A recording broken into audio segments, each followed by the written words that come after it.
Okay, so what we got here is we got a bad spot in the ceiling. You can see where they've already repaired it once.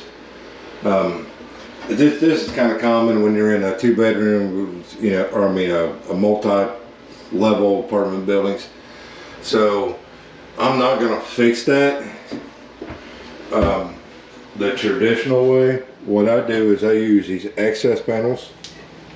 They're vinyl access panels, and you just pop the center of it out like this. Okay. You put that in the hole and put this on there.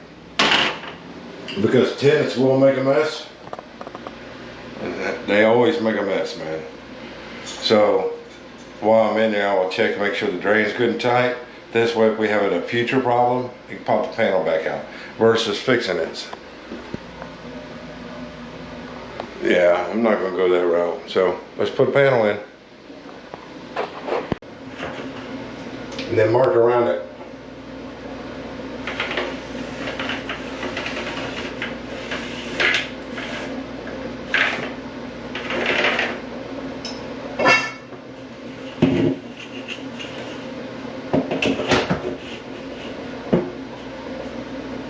I know I need to go about a half inch or about a 1/4 inch bigger.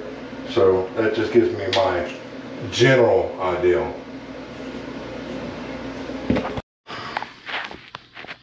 All done. We'll just go get some paint, touch that up. We're good.